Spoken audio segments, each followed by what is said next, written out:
Hello student, a very good morning all of you. Student, today we are starting a new topic, impact of globalization. In the previous video, we have already discussed about the impact of globalization and advantage to consumer. In this video, we have discussed about the advantage on producers. This is the last topic and this is the last video of the economic subject. After that we have finished economic subject. इस video के बाद, इस topic के बाद हमारा economic subject complete हो जाएगा. हमारा history, geography, political science and economic subject बिल्कुल फिनिश हो जाएगा. और इस वीडियो के बाद हम लोग जो डिस्कस करेंगे बेटा, अब हमारा जो पोर्शन सोशल साइंस में बचा है वो बचा है ओनली मैप स्टडी. इसके बाद जो भी वीडियो आपको मिलेगी वो मैप स्टडी की वीडियो मिलेगी. और यहाँ पर हमारा सोशल साइंस का जो सिलेबस है वो इस टॉपिक के साथ फिनिश हो जाएगा. तो आप लोग इसको रिकॉल करते रहिएगा और इसको लर्न करते रहिएगा. अगर हम बेटा बात करते हैं आज लास्ट टॉपिक की, वही है impact of globalisation in India. तो इम्पैक्ट का मतलब क्या हुआ भी, ग्लोबलाइजेशन से आज भारत में क्या इम्पैक्ट पड़ता है, क्या प्रभाव पड़ा. तो हमने देखा भी कंज्यूमर को भी इम्पैक्ट हुआ. और इसके बाद आज हम पढ़ने जा रहे हैं प्रोड्यूसर के ऊपर कि भी प्रोड्यूसर के ऊपर भी क्या इम्पैक्ट हुआ. तो देखिएगा यहाँ पे एक पॉजिटिव एडवांटेज है और दूसरा नेगेटिव एडवांटेज है. जरूरी नहीं है कि जो भी ग्लोबलाइजेशन हुआ बेटा उससे केवल पॉजिटिव एडवांटेज ही हमको मिले, उससे नेगेटिव एडवांटेज भी मिले. अब यहाँ पे हम बात करते हैं कि जो हम पॉजिटिव एडवांटेज के बारे में चर्चा कर रहे हैं. तो यहाँ पे आज जो हम टॉपिक लेने जा रहे हैं कि भाई हमने तो ये पता लगा कि भाई कंज्यूमर को बहुत ज़्यादा फायदा हुआ. किसकी वजह से? ग्लोबलाइजेशन की वजह से. क्या हुआ? हमने कहा था कि उनके पास ग्रेटर चॉइस हो जाती है. तो भी जैसे जैसे ग्लोबलाइजेशन होगा मार्केट में बहुत सारी चीज़ें अवेलेबल होंगी तो हमारी चॉइस भी क्या हो जाएगी, ग्रेटर हो जाएगी. दूसरा आपने क्या देखा कि जब कंपनी के बीच में क्या होगा, कंपटीशन होगा तो क्वालिटी में इम्प्रूव होगा. तो दूसरा पॉइंट हमारे लिए क्या बना, जो कंज्यूमर के लिए भी एडवांटेज बना कि इम्प्रूव क्वालिटी. अब तीसरा पॉइंट क्या हुआ कि हर कंज्यूमर ये चाहता है कि उसको अच्छे से अच्छा ब्रांड एक लो प्राइस में मिले. तो तीसरा ये भी है कि जैसे जैसे कंपटीशन बढ़ता है कंपनी एमएनसी के बीच में वैसे वैसे प्राइस भी लोअर होते हैं. और इसके बाद हमने ये भी देखा कि जब हम इन चारों चीज़ों का यूज करते हैं तो जो हमारी स्टैंडर्ड लाइफ स्टाइल होती है उसमें भी इम्प्रूव होता है. तो आज हम बेटा जब हम बात कर रहे हैं तो यहाँ पे हमारा टॉपिक हो जाएगा एडवांटेज ऑन प्रोड्यूसर्स. अब भाई प्रोड्यूसर्स कौन हुआ? जैसे मान लीजिएगा जो उस कंपनी में कोई भी गुड्स प्रोडक्ट हो रहा और कोई ना कोई प्रोड्यूस कर रहा है उसके लिए, तो यहाँ पे वही हमारी पहली लाइन आएगी कि जैसे हमने कहा बेटा कि जो एमएनसी होती है, या स्पेशली इन इंडिया की बात कर रहे हैं कि जो एमएनसी होती है बेटा वो एमएनसी क्या करती है, इन्वेस्ट करेगी, invest in India.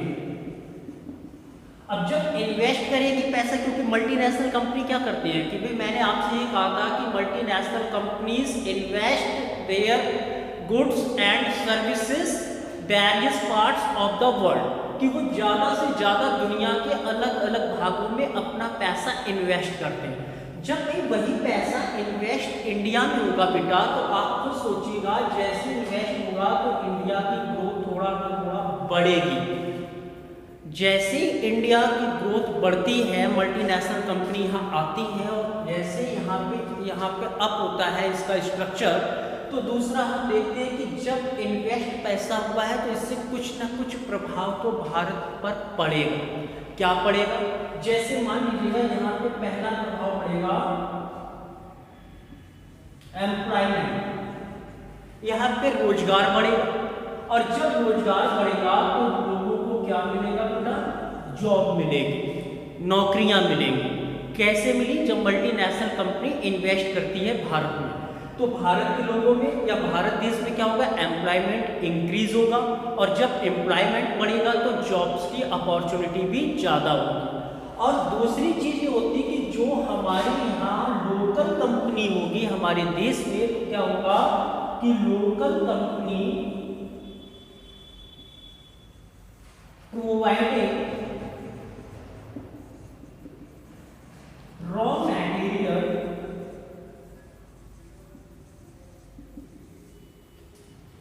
To MNC.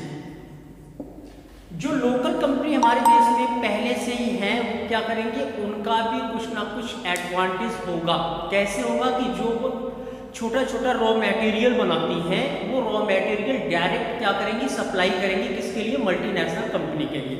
For example इस टॉपिक को मैं एक एग्जांपल से बता रहा हूँ कि फॉर एग्जांपल जैसे कोई एक पेन बनाने वाली मल्टीनेशनल कंपनी जो पेन बनाती है जिससे हम लिखते हैं, तो क्या होता है कोई भी मल्टीनेशनल कंपनी जो पेन का प्रोडक्शन करेगी, तो जो हमारे देश में पहले से लोकल एक कंपनी होती है जो एक इंक बनाती है, तो उसको जब पता लग जाएगा कि यहाँ मल्टीनेशनल कंपनी है जो पेन बना रही है, तो वो अपनी जो इंक है वो एक रॉ मटेरियल हो जाएगा उस पेन की मल्टीनेशनल कंपनी के लिए। तो वो इंक प्रोवाइड करेगी, सप्लाई करेगी, इसके लिए करेगी मल्टीनेशनल कंपनी के लिए। तो भाई मल्टीनेशनल कंपनी का भी काम इजी हो जाता है क्योंकि उसको बना बनाया raw material as a ink के रूप में मिल जाता है, और दूसरा उस लोकल कंपनी की इंक एक बार में ज़्यादा से ज़्यादा सेल हो जाती है, बिक जाती है, और फिर उसको प्रॉफिट भी होने लगता है। तो इस प्रकार से एडवांटेज हो रहा है प्रोड्यूसर्स के लिए कि यहाँ पे भाई जैसे जैसे वो फैक्ट्रियाँ लगेंगी वैसे वैसे एम्प्लॉयमेंट बढ़ेगा, जॉब्स बढ़ेगा, और जो हमारी ये लोकल कंपनी होगी वो अपना रॉ मटेरियल उस मल्टीनेशनल कंपनी को सप्लाई करेंगे। क्लियर हो गया यहाँ तक। दूसरा अगर हम बेटा बात करते हैं, अगर इंडिया की बात हो रही है तो क्या करेगी, जो इंडियन लोकल टॉप कंपनी होगी, तो यहाँ पर हम लिख देते हैं इंडियन टॉप कंपनी। अब जो इंडियन टॉप कंपनीज होती है वो भी क्या करेंगी कि जैसे यहाँ पे इंडियन टॉप कंपनी क्या करेगी, इन्वेस्ट करेगी इन टेक्नोलॉजी में। अब कैसे करेंगे, जैसे इसके पिछली वाली वीडियो में हमने एक एग्जांपल दिया था फोर्ड कंपनी का, और हमने ये भी कहा था कि भाई फोर्ड कंपनी का जो एग्रीमेंट हुआ तो भारत की किस लोकल कंपनी के साथ हुआ था, और ये मैंने कहा था कि आप लोग कमेंट करेंगे, लेकिन किसी बच्चे ने कमेंट करके आंसर नहीं दिया। आज मैं आपसे फिर कह रहा हूँ कि आप उसका आंसर मुझे बताइए, और मैं तो आज बता ही रहा हूँ, लेकिन आपको जो वर्क दिया जाता है तो कम से कम इतना तो कर ही सकते हैं कि कमेंट में आप बता सकते हैं। तो यहाँ पे भाई जो इंडियन टॉप कंपनीज होती है वो इन्वेस्ट करेगी बेटा, और वो इन्वेस्ट किस करेगी, न्यू टेक्नोलॉजी, जो नई नई तकनीकें विदेशों में चल रही है। जैसे फोर्ड कंपनी हमारे देश में आई और वो कितने रुपए लेके आई इन्वेस्ट करने के लिए, 1700 करोड़ रुपीस। 1700 करोड़ रुपीस उसने महिंद्रा एंड महिंद्रा, जो हमारे देश की लोकल कंपनी थी, लोकल का मतलब बहुत छोटी कंपनी नहीं, हमारे देश की कंपनी थी, तो महिंद्रा एंड महिंद्रा के साथ उन्होंने 1007 करोड़ रुपए इन्वेस्ट किए। तो ये क्या हुआ, एक कोलैबोरेट हो गया, और भी जब ये कोलैबोरेट होता है तो हमारे देश की जो कंपनी होती है वो न्यू टेक्नोलॉजी से फैमिलियर हो जाती है, और वो भी अपना पैसा, जो विदेशी कंपनियां होती हैं उनकी नई नई टेक्नोलॉजी में अपना पैसा वो इन्वेस्ट करते हैं, जिससे वो भी ज़्यादा से ज़्यादा प्रॉफिट कमा सके। एक तो हमारा ये एडवांटेज हो गया। अब दूसरा इसी में आता है कि भाई जैसे जैसे इंडियन कंपनी, हमारी जो टॉप इंडियन कंपनी है, तो भी हम ये डायरेक्ट टॉप इंडियन कंपनी थोड़ा हो गया, ऐसा थोड़ा हो गया कि विदेशी कंपनी हमारे देश में आई वो मल्टीनेशनल कंपनी हो गई और हमारे देश की कंपनी वहीं की वहीं रह गई। हमारे देश की भी तो कंपनी मल्टीनेशनल कंपनी है और बन सकती है और बनती भी। तो जैसे हमारे देश की जो टॉप इंडियन कंपनी है बेटा, फॉर एग्जाम्पल जैसे अगर बात करें, अगर आ भी गया, right any two name of that company which is included to multinational company. हमारे देश की कंपनी ऐसी है जिसके दो नाम आपको कम से कम पता होने चाहिए जो मल्टीनेशनल कंपनी में आते हैं। तो आपको याद रखना है, जैसे टाटा मोटर्स, टाटा मोटर्स क्या है, ऑटोमोबाइल कंपनी है और ये मल्टीनेशनल कंपनी है। दूसरा अगर हम बात करते हैं तो हमारी है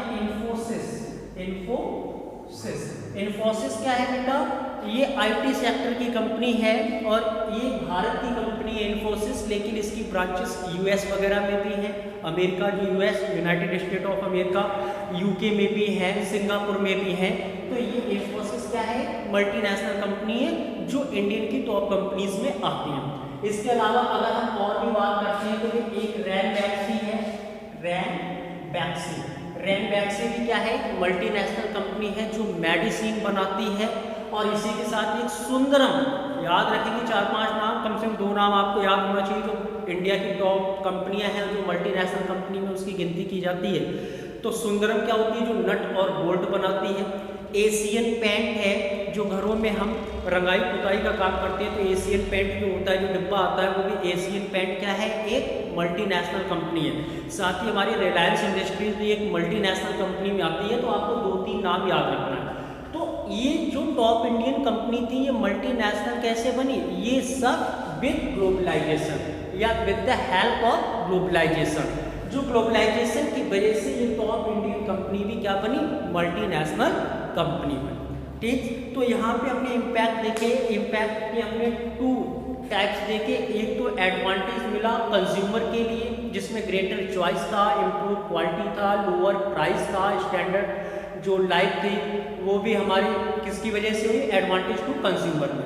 और जो दूसरा हम देखते हैं होता है एडवांटेज ऑन प्रोड्यूसर्स के लिए। क्या होता है कि जैसे जैसे मल्टीनेशनल कंपनियां अपना इन्वेस्ट करती है इंडिया में, तो हमारे देश में क्या होता है, एम्प्लॉयमेंट बढ़ता है। जैसे एम्प्लॉयमेंट बढ़ता है तो जॉब्स ज़्यादा क्रिएट्स होती हैं, और जैसे जैसे जॉब्स क्रिएट होगी तो हमारे देश की जो लोकल कंपनी होती हैं, जो रॉ मटेरियल थोड़ा बहुत बनाती है, उस रॉ मटेरियल को मल्टीनेशनल कंपनी को सप्लाई कर देती है, जिससे उनको भी प्रॉफिट होता है। साथ ही साथ जो हमारी टॉप इंडियन कंपनी होती है वो इन्वेस्ट करती हैं विदेशों में न्यू टेक्नोलॉजी के साथ। जैसे फोर्ड कंपनी हमारे देश में आके इन्वेस्ट करती है, महिंद्रा एंड महिंद्रा के साथ में। ऐसे हमारे देश की कंपनियां भी विदेशों में जाकर क्या करती हैं, मल्टीनेशनल कंपनियों के साथ में उनकी टेक्नोलॉजी के साथ इन्वेस्ट करती हैं और प्रॉफिट कमाती हैं। साथ ही साथ जो हमारे देश की टॉप इंडियन कंपनी होती हैं, वो टॉप इंडियन कंपनी भी मल्टीनेशनल कंपनी बन जाती हैं, वो भी उनकी ब्रांचेस पूरे वर्ल्ड में होती हैं।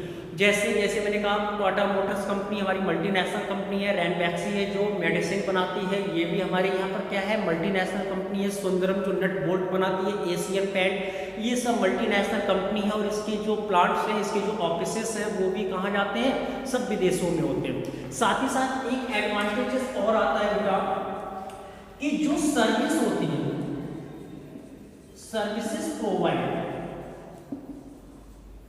अब सर्विस प्रोवाइड क्या है, जैसे मान लीजिएगा हमने कहा डेटा एंट्री, अकाउंट्स, ये ऐसी कंपनियां होती हैं, लोकल कंपनियां होती हैं जो सर्विस को प्रोवाइड करती हैं। फॉर एग्जाम्पल जैसे यूनाइटेड स्टेट ऑफ अमेरिका की कोई एक कंपनी है, उनका डेटा है और उस डेटा को वो क्या करना चाहते हैं, एंट्री करवाना चाहते हैं। तो वो अपने ज़्यादा से ज़्यादा एम्प्लॉय को हायर नहीं करना चाहते हैं। वो ये सोचते हैं कि हम जितना टाइम डाटा एंट्री में अपने एम्प्लॉय से कराएंगे उतनी देर में हमारा और भी काम होगा। तो वो क्या करते हैं, जो छोटा छोटा काम होता है, डेटा एंट्री का काम होता है, वो एक ऐसी कंपनी को दे देते हैं जो केवल दूसरे कंपनियों का डाटा एंट्री करती है। दूसरा कुछ कंपनियां ऐसी भी होती हैं छोटी जो केवल अकाउंट्स का काम करती है, वो बड़ी बड़ी मल्टीनेशनल कंपनियों के अकाउंट को फीड करती है कंप्यूटर पे। तो बड़ी बड़ी कंपनियां अपना टाइम बचाने के लिए भी क्या करती हैं, छोटी छोटी जो प्रोवाइड कराती है सर्विसेज जो कंपनियां, उनको अपना काम दे देते हैं, जिससे उनका काम भी हो जाता है और उनको पता होता है कि इंडिया में ये सब सर्विस देने वाली कंपनियां हैं छोटी छोटी, और ये हमारा काम कम पैसे में भी कर देंगे और हमारे जो एम्प्लॉय होंगे उनके लिए ज़्यादा टाइम मिल सकता है और वो ज़्यादा टेक्नोलॉजी को इम्प्रूव कर सकते हैं। तो इस प्रकार से प्रोड्यूसर को भी ग्लोबलाइजेशन से क्या मिलता है, एडवांटेज मिलता है। Thanks for watching and see you in next video with a new topic, study of map. Map पढ़ना है हमको और 2 डेज मैप होगा, और कोशिश करिएगा जब हम मैप पढ़ा रहे हो तो अगर आप क्लास में आइए तो क्लास में और अच्छे से आपको मैप समझ में आएगा। जहाँ तक है कोशिश करिएगा मंडे और ट्यूसडे को मैं मैप पढ़ाऊंगा, और क्लास में अगर आप आएंगे तो आपको और अच्छे से समझ में आएगा। क्योंकि बेटा जो मैप का पोर्शन होता है, अगर हमने उसको सही से फिल कर दिया, क्योंकि प्री बोर्ड एग्जाम में मैंने देखा कि बच्चों को यही नहीं मालूम कि मैप में दिल्ली कहाँ है, मुंबई कहाँ है, राजस्थान कहाँ है। जहाँ जम्मू कश्मीर है वहाँ बच्चों ने कर्नाटका दिखा दिया है कि यहाँ पे कर्नाटका है, जहाँ गुजरात है वहाँ बच्चों ने दिखा दिया यहाँ पे मुंबई है। तो भाई इसका मतलब है कि आपको मैप की नॉलेज नहीं है। भाई 9th क्लास में भी आपने मैप पढ़ा ही होगा, तो कम से इतनी तो नॉलेज हो। इसीलिए मैंने केवल यही क्वेश्चन पूछे थे, जबकि ऐसे क्वेश्चन जो मैप में मैंने आपसे केवल स्टेट पूछ लिए थे, ये केवल CBSE के बोर्ड एग्जाम में नहीं आएंगे। वहाँ तो ये पूछ लेगा कि भाई बताइएगा असहयोग आंदोलन कहाँ हुआ, कांग्रेस का 1929 का अधिवेशन किस जगह पे हुआ। तो आपको आंसर भी देना है और वो जो आंसर आप दे रहे हैं उसको आपको मैप पे फिल करके भी दिखाना है। तो वे कोशिश करिएगा कि मंडे और ट्यूसडे को सभी बच्चे प्रेजेंट हों, जिस